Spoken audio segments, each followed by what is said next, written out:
Coach Baker, welcome to the basketball podcast. It's great to be here with you, Chris. Thanks a lot for having me on.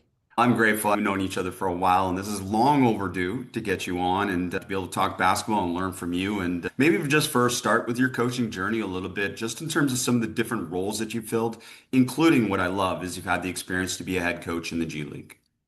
Yeah, I was actually fortunate enough to start off at Tim Grover's gym in Chicago on the west side of Chicago back in 2009. And that was my intro into basketball, into professional basketball, and especially player development. And obviously, he was forward thinking and at the front of player development and bringing players in and having them play in the summertime. And so that was my foundation. Thankfully, at the time, we had so many different NBA guys and so many different events, the NBA Combine and Nike Skills Academy, where so many different players and agents and coaches came in, and that kind of allowed me to step into the NBA space. So I started in the video room, like all of us that didn't play in the league for the most part, and started with the Chicago Bulls there, and then moved on to do advanced scouting. From there, I did player development. And then I would say two of my big breaks, I would say my career, one was getting to work in the player development program with the Dallas Mavericks. Mike Procopio was the director of player development at the time.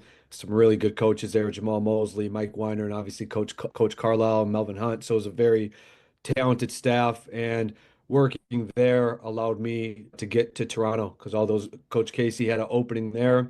And all those guys, obviously, he won the championship there in 2011.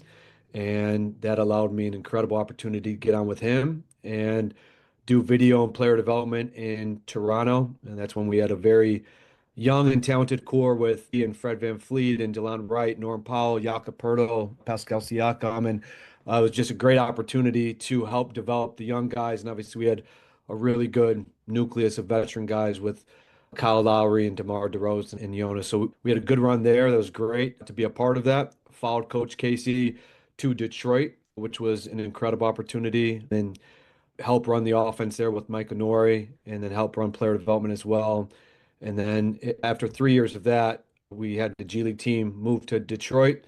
So I got 2 years of head coaching experience. And I remember when I was with Nick Nurse in Toronto, he told me all the time, go coach in the G League, go be like every week, go coach in the G League. And I was like, okay, I have a really good job now. He's no, you don't understand. And once I was fortunate enough to do it, I learned the growth and the development from it, how it exposes your weaknesses, how it confirms your strengths, and just stretches you in so many different ways from a leadership standpoint, from a basketball standpoint, and really good. And then from there, went to Milwaukee with the Bucks and helped run the offense there. And then was fortunate enough a year ago, Coach Lee gave me an opportunity to join the Hornets organization, primarily in the role of G League head coach with the Swarm, and finished up our first year and had a solid year. And looking forward to running it back this upcoming year.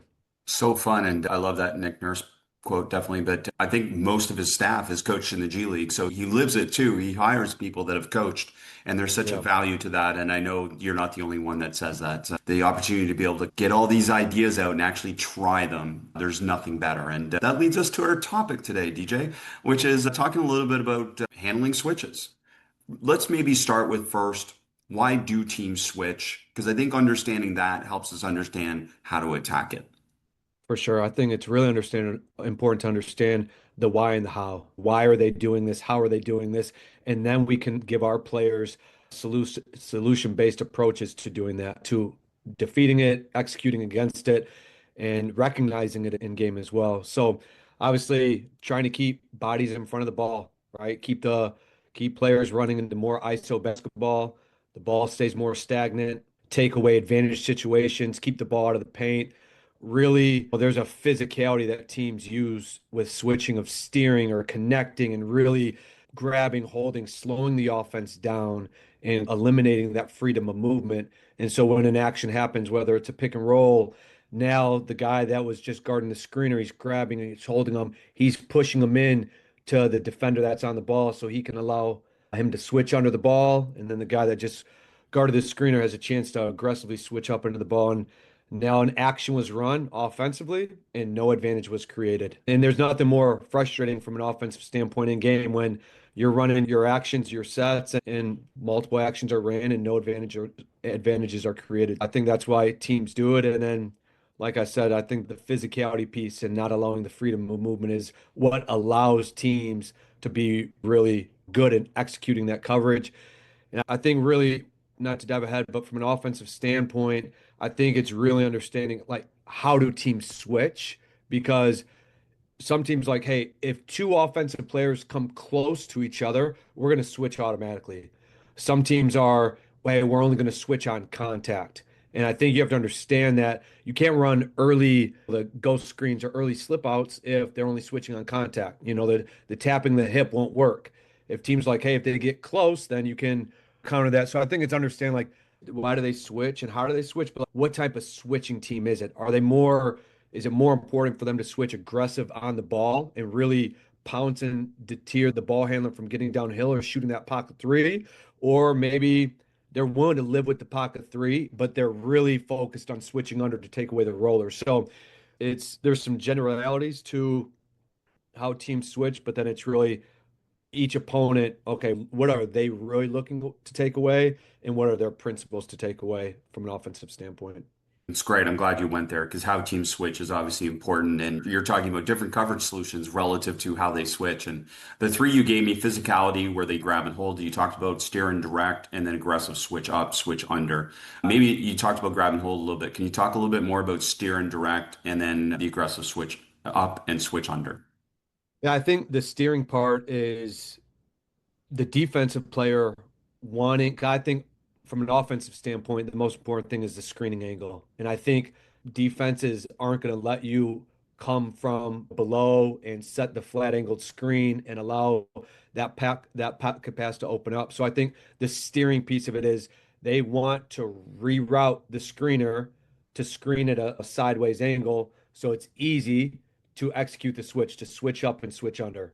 So I think that steering and then I think I mentioned that the switching up is just releasing the screener, and now I'm attacking the ball and kind of making that ball handler retreat and go backwards and not allow the pocket three or for him to race and get downhill. But I think putting a lot of pressure on how the screener sets his screen and what the ball handler sees when that action occurs. Love that. And we're going to cover these kind of one by one. DJ presented me kind of a list of initially some absolutes against switching. So let's go through them kind of one on one or one at a time, and then we'll dive deeper as we go through. But the first one you gave me, speed crushes switching. Yeah. Yeah, I think offensively, we have to fight for freedom of movement and we have to create indecision. At the end of the day, you have to test how willing a team is to switch. Does a hip tap work? Does a slip out work? Do I have to make contact on the defender? And I think once we define that, then we can do it at a fast pace. The slower we go, the easier it is for them to communicate, the easier it is for them to grab and hold, like we talked about, and you don't create any indecision. At the end of the day, we want to present as if we're running an action a certain way and executing it in a certain way, where the talk is early, and before they know it, there's a slip out or a hit under or a flip screen, different things you can do against it. But I think we want to mess up what they're communicating. And the faster you go, the easier it is from an offensive standpoint it is, and the harder it is for the defenses to communicate the right thing. So I think like the foundation piece of it is you have to play with speed. And I'm not just talking about the open court, half court. I think it is especially important in fighting for that freedom of movement. Freedom of movement, obviously a big part, if you can expand on more, is just how can we help the screener arrive alone, which I know is a big part of this. That's got to be the mindset and the mentality for our screeners. And it only has to be one step off of the defender. We only have to find a way to get him one step off of your body because that allows the pocket three. That allows the offense player to race it. And sometimes it's sprinting, just sprinting into it. He's off your body, you can sprint into it. Sometimes if he is connected, there's a lot of teams are going into knockoff screens before they run an action, right? Where there's a pin down, you knock off my defender, and now I have that freedom of movement to sprint into it. Wayne Ellington was unbelievable at this. I worked with him in Detroit. It was like a go, stop, go movement where he sprints 3 steps. That defender is starts initially attached, and then he stops on a dime, and they bump into you. and bump right off, and then you go. So it's like a go, stop, go movement. So if they're off the body, we sprint. If you want to bring another player into it, there's a knockoff screen.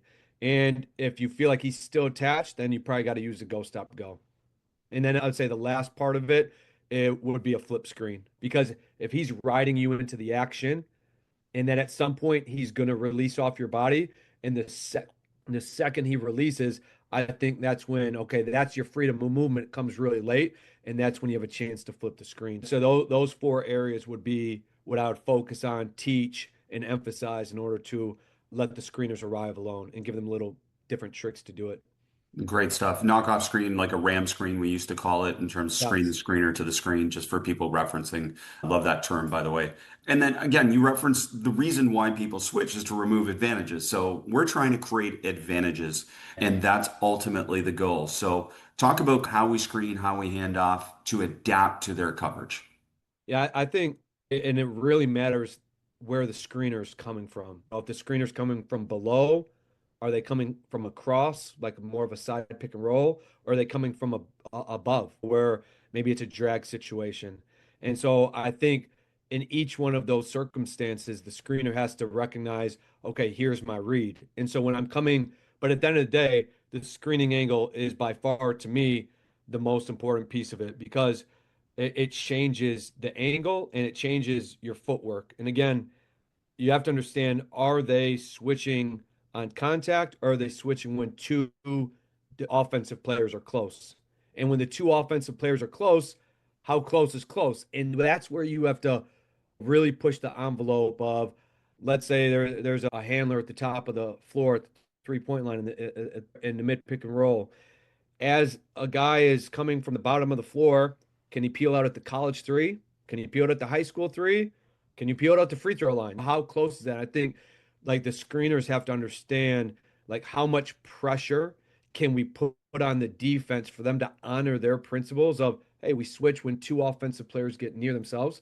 And then there's other times, and I think all this goes into reading the defender's feet. If that defender has square feet on the ball, a slip out or a hip tap is not going to work. That is when you know you have to initiate contact and set a screen, and that screen has to be flat so the on ball defender cannot switch under. And if you see more of an open stance, the feet are open, the head's turning, the eyes are moving, that's the great slip roll opportunity or slip pop situation. So I think reading the feet, reading the eyes, reading the if the on-ball defender's engaged and he's locked into the ball, you're going to have to give him a lot more than a hip tap. So I think reading the angles in the on-ball defender and really testing the defense's principles on how they switch, I think all of those go into how to create advantages and what we're trying to teach the screeners. The depth of this, you're already showing it, but there's a complexity to this that we have to make simple as coaches.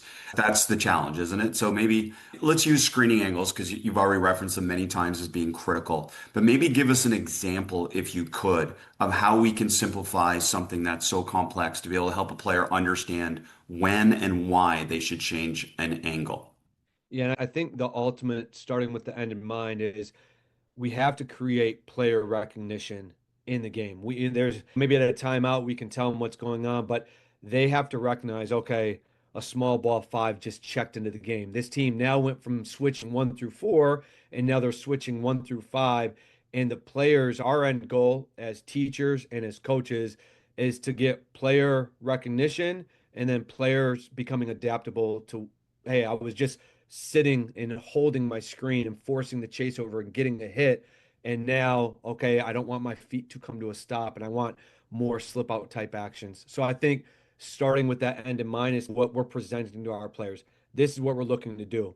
We're running the same plays, looking to create just as many advantages as when they're in drop versus a switch. And so I think, like I mentioned for that screener, repping it and allowing them to get used to there's a read there's a read to it and there's a decision making component to it where they have to understand, can I read that defender's feet? Kind of like what I mentioned. I think that's probably where I'd start. My foundational piece of it. If I'm a screener, I'm looking at the defender's feet. And I think if they can understand that, I think that's the biggest thing. Screening angle, I think teaching them on the ball, not allowing the defender on the ball to release and get under you as a screener. So hitting that back pocket, hitting the low side of the defender, exaggerating it and going to more of a flat screen, I think is really important.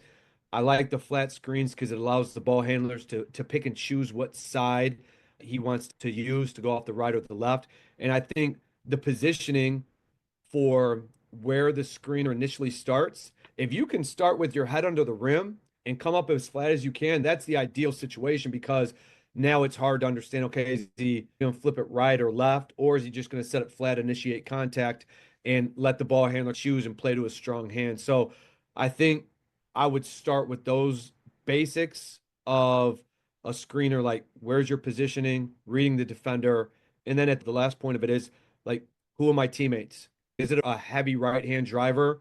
Is it a reject opportunity if it's an empty corner situation? What side of the floor are we on? And it sounds complex, but I think it's just teammates playing with each other and getting used to each other and wrapping this out as much as possible.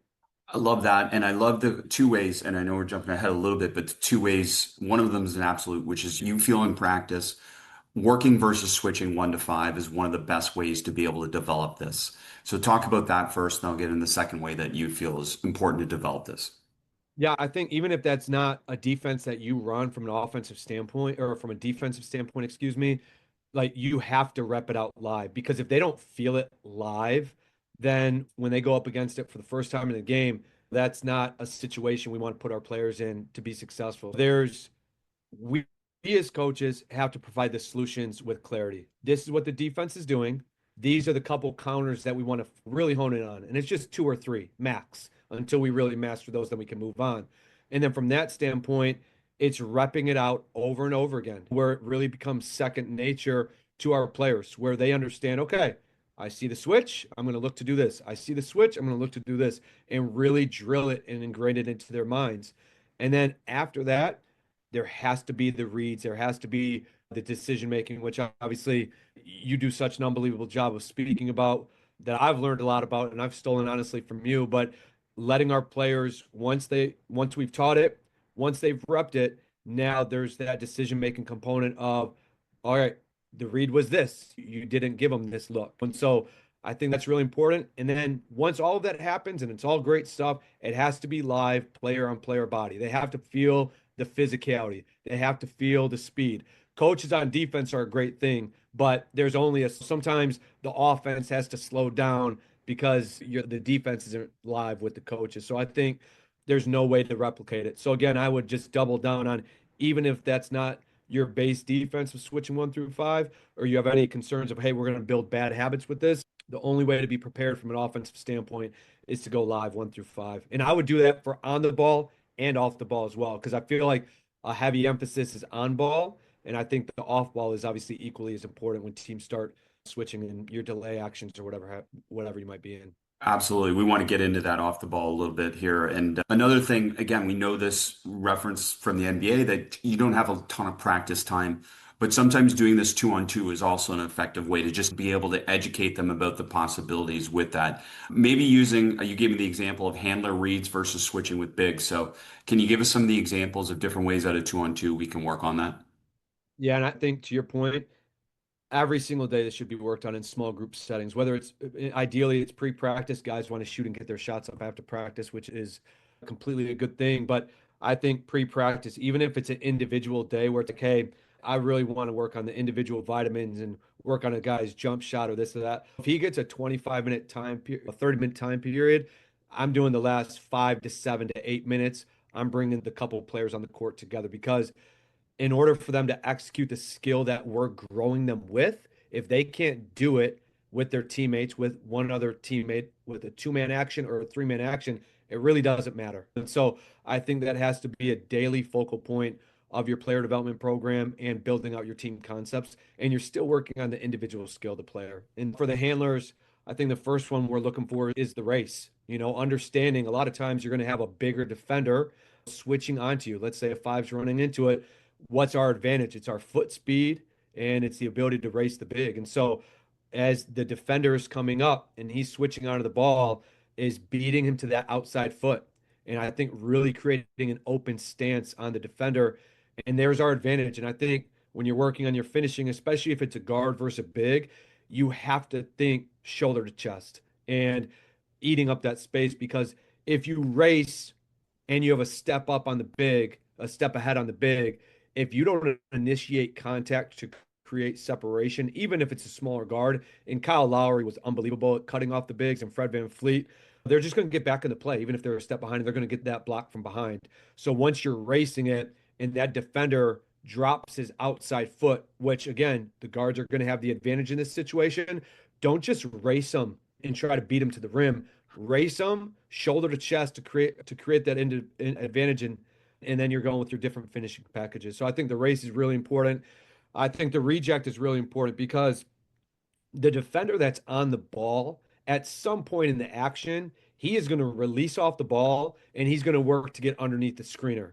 And I think one hard setup of taking one dribble at the action, he releases. I think the reject is a terrific option as well because there's going to be that split second where he leaves your body and you got to make a quick decision to get downhill.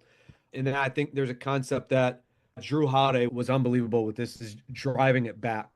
And if you can picture it with me, I come off the mid pick and roll to my right hand, and the screener popped to the left wing. Now I'm on the right wing. Is that defender switched onto the screener and he's chasing him out, and you can really attack the guy that switched onto you one dribble, and you can snap it right back with the crossover, and there's going to be that quick driving gap for half a second. And so I think the driving back the switch is a terrific option. I think the pocket three, obviously, teams are, and you're seeing more and more players like work on the shot and be able to knock the shot down. Before, it was only the high level players are shooting the above the break off the dribble threes. And it's not really a complex three in the sense that you don't need much footwork and you're really gathering. You don't want to go too far off the screen where you're running into that defender that's switching onto you, but you need to take a little bit of a dribble off where the defender that's on you left your body and he's going underneath the screener. So you're almost stopping behind the screener. And I think that pocket three is there a lot because it's really hard for the defender to steer and direct the defensive screener or the offensive screener and hold him up for his teammate to get under the screen and then switch up on the ball. You understand what I'm saying? Yep. So there's that half second where he's steering, he's holding him up, and no one's on you. You got to be able to hit that three. And I think the last one, I think this is really important, is just ball movement. Get the five onto the ball and just move the ball. Just go a quick swing action and drive a closeout because I feel like two things happen. When the five gets on the ball, most teams want to take away that three and make the man that's handling a driver.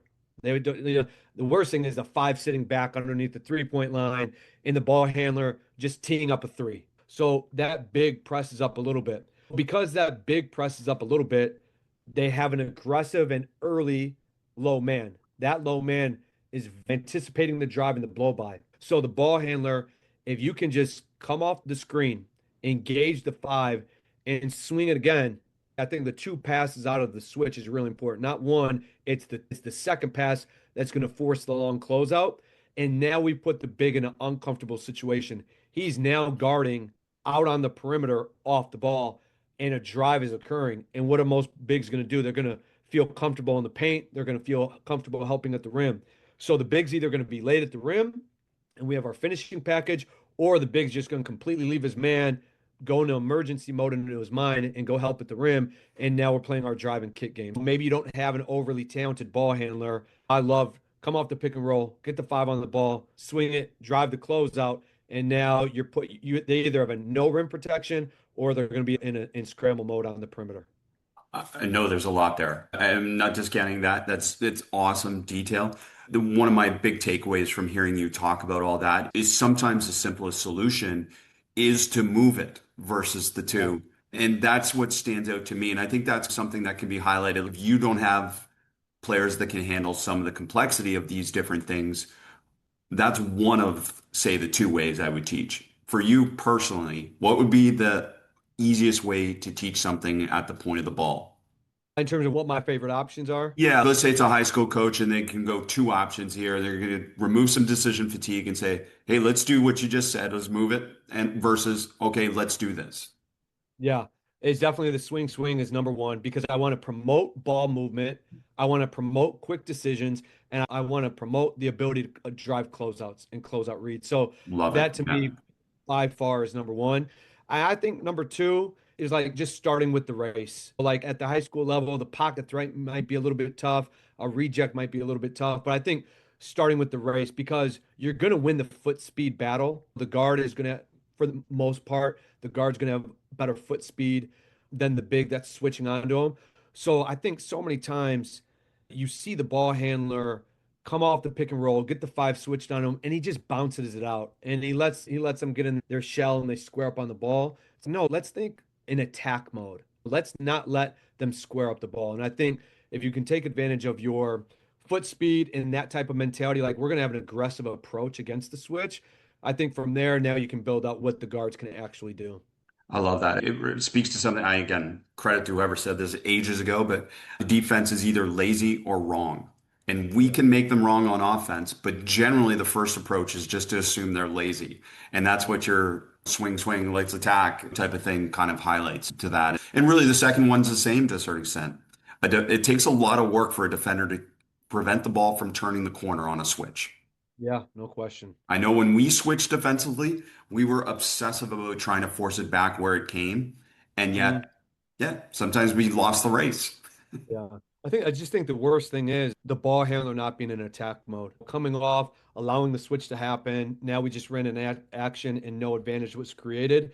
And I think changing the mindset and mentality of the ball handler of this is how we're going to make teams pay and still play in advantage mode. So one of the options they get off the ball, the other option they get downhill and play in attack mode. So I think you're giving them two different looks. Let's talk about the off the ball. Let's make sure we get to that then. Talk to me a little bit about off the ball reads versus switching. Yeah, I think again, our foundation is speed crushes switching. So whether you're on the ball, off the ball, half court offense, offense after a dead ball, it doesn't matter. Every action we do has to be done with speed. And so if you just think about a common action, whether it's elbow splits or a 5 out delay action, whatever is more common for you, it's going to be the same thing. If we're playing in a 5 out delay action and I hit the trail big in the center of the floor, we have to sprint to screens. And that's for on ball and that's on off ball. And I think in the delay action, now we're talking more about the guards setting that corner split. They have to understand we're demanding the same level of execution versus switching as we are with the bigs. We just talked about the bigs have to arrive alone and create separation. We have to do the same thing. And I think testing how teams switch off the ball, it's the same exact thing. If two offensive players come close to each other, can I slip out and go? Or do I have to make contact? And so I would say the first one, as I'm coming down to set that corner split, I want to, at some point, my defender is going to get on my high side. And I think it's the screener slipping in between the two defenders and slipping to the basket. I think that first and foremost, but it only can happen with speed. If I hit the big and my first three steps are a sprint, I have a chance to get that defender on my high side where I can slip between the two defenders.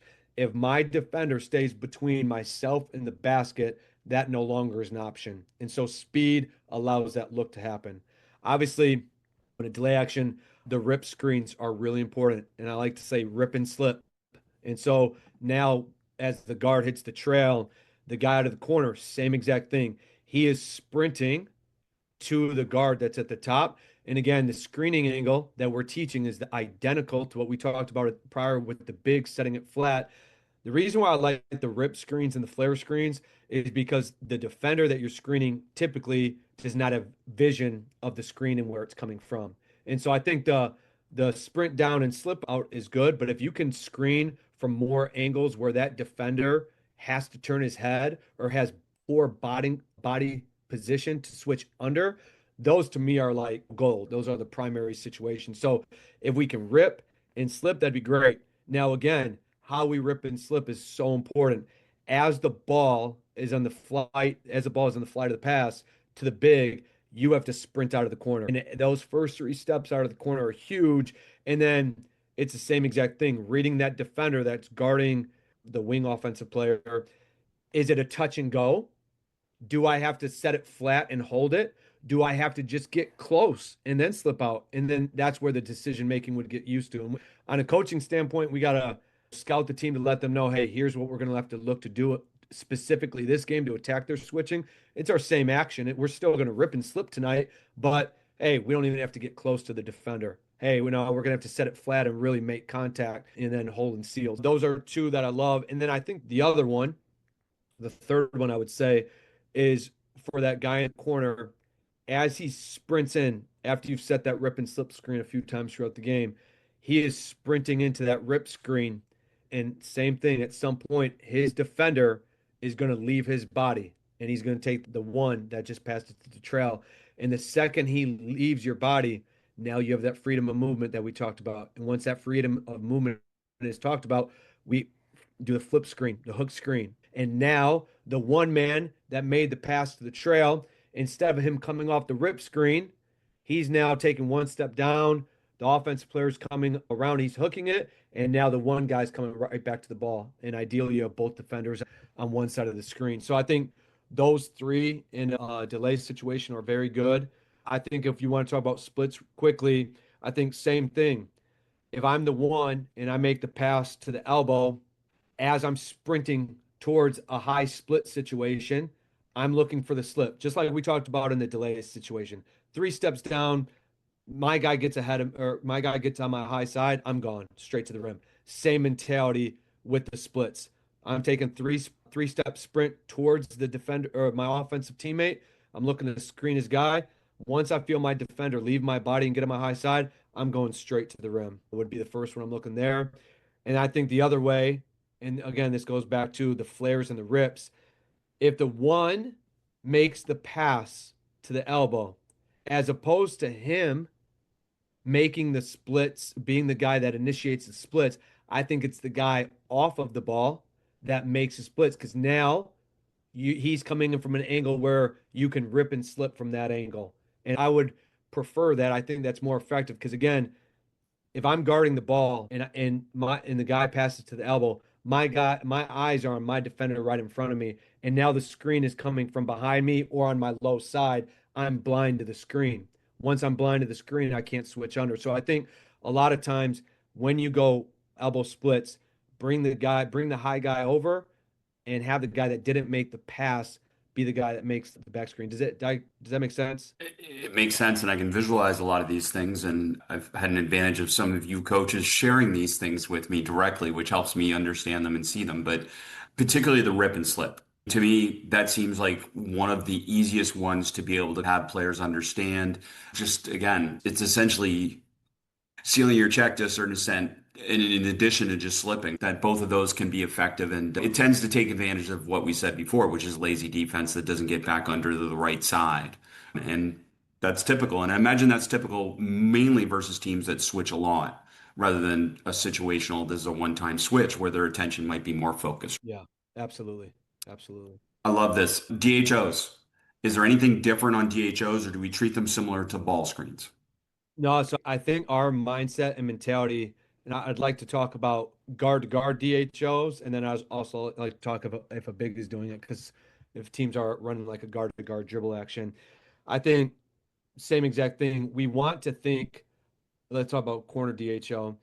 We still want to think about the initial 45 attack or the initial slot drive has to be our mentality. We're not looking to go in a straight line on the DHO where I'm at the wing and I'm just going to dribble over to the corner. I think we want to do it with as much speed and aggressiveness as possible, where we're getting inside the 3 point line and really testing the guy that's guarding the ball.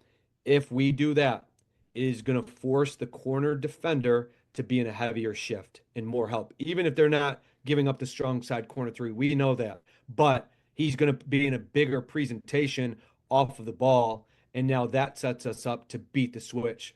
So the guard to guard, the first thing I'm thinking about is 45 attack. It doesn't happen. I get cut off. But the guy in the shift helps or plays a role in me getting cut off. And I just pitch it to the guard. And it's the same option as we did against the bigs. Race it. The first option against the red to me is racing it. Why? Because I have a head of steam and I'd like to flip it. Don't hand it off. Flip it, especially if he's off the body. And if you do the 45 attack, the defender's off the body. If he's off the body, the flip's available. If the flip's available, the guy at the corner can run through that ball as quickly as he can and beat the defender to his outside foot again, and we're going shoulder to chest. So I think that's extremely important. It has to be a 45 attack on every DHO. It has to be inside the 3-point line. You have to force the defender that's in the corner off the body. That's the foundation for everything from a DHO standpoint. And once you do that, now we can go through, okay, racing that is really good.